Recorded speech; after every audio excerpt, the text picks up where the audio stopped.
time, and then you drill 4 3-pointers by yourself in the first 3 minutes that you're in there. Do you ever feel any extra urgency, like kind of with the situation of the game like that, or does it simply come down to, as Quinn said, that you're just not bashful whatsoever? At the end of the day, just doing what, Coach preach and what we tell each other in the locker room, and, come in the game, be aggressive, take the shots that are available.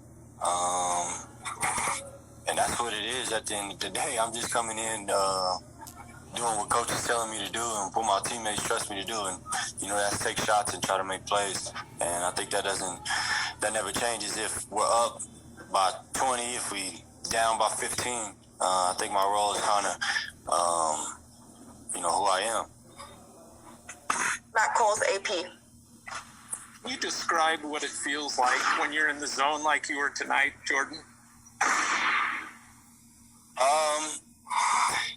To be honest with you, I was just, like, Keon Doolin came over and said, oh yeah, and you shooting it, you making shots tonight. I said, man, I'm not even paying attention. I'm just shooting the shots that are available, and, they're going in. And at the end of the day, I thank Fave, I thank all my teammates, period, just for keep feeding me and, keep playing our style of basketball. If it wasn't for my teammates, the coaching staff, anybody, the system that we got in play, none of this, the 40 points off the bench, none of these plays, the situation that I'm in wouldn't happen. And, it's a test to who we are as a team, and, just straight respect for coach, his system, and how he wants us to play. Because anybody on our team, from the guard standpoint and from the base, can go and get numbers. We all have the freedom to go do that. So definitely a sign of respect and love that's shared through our team. Al Campbell, UtahJazz.com. Hey, Jordan, so huge game tonight, and it was capped off with an old-fashioned water bottle celebration. Can you speak to that moment and then just ending this homestand on such a high note? It was good. We just on to the next one. I tried to run from Don. I got to keep my braids in my head for this road trip. So I was trying to get out the way a little bit. Still got me, but it's always great to have your, star embrace you. And, we just got to keep it going. Like I said, we on to the next one. By the time I leave this arena, we forgetting about it and putting our mind to the Clippers. All right, that's all. Thank you, Jordan. Jordan Clarkson, career night for JC, coming in off the bench, 40 points on 13 of 20 shooting, 8 of 13 for 3. How funny is that, though? Was trying to avoid Donovan Mitchell and the water bottle, of course, which has kind of become a tradition on this Jazz team. I've got the braids for the road trip. I was trying to avoid protect these braids, man. I get it. That's awesome. I get it. That's As somebody so who's cool. growing their hair out, man, it's a sacred cow up there. Yeah. You can't mess with it. That's terrific.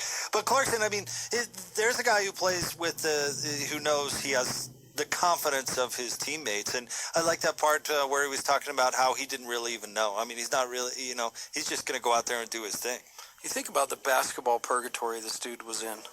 In Cleveland? In Cleveland. Yeah. And early on, it was still Beeline that was there, right? Yep. He was playing under Beeline, Yep. trying to figure out how that was all going to work. And, one little switch, and he comes to an organization that it has this unbelievable need for somebody off the bench. And then he has this connection with all the guys and a really solid connection with the head coach. And, I think he and Quinn have done amazing things together. And it just is, like we said, it's just a nightly thing. I think the new nickname for him needs to be like the flamethrower or something, because he comes in just ready to rip. Well, his career is really interesting because he started off at the Lakers, and it was during the Laker downtime when things were not quite so good. And then he ends up in Cleveland because the Cavs, in a last-ditched effort to get LeBron a championship-caliber team, they make that Hail Mary trade at the deadline that also involved Rodney Hood, if you remember back to that, when the Jazz moved him.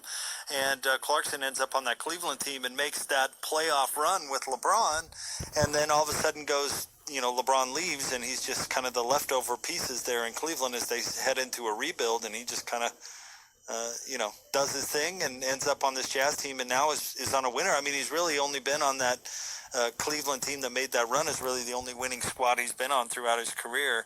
Now he comes here where, last year they won a little more than I think he was used to, and he's a big part of it. And now they're taking it to the next level, and it's just amazing that he can come in and have these impacts in games. It's just we've got several stats involving him coming up in our little stat segment, but he has found the perfect fit for himself here in Utah. And the last thing I'll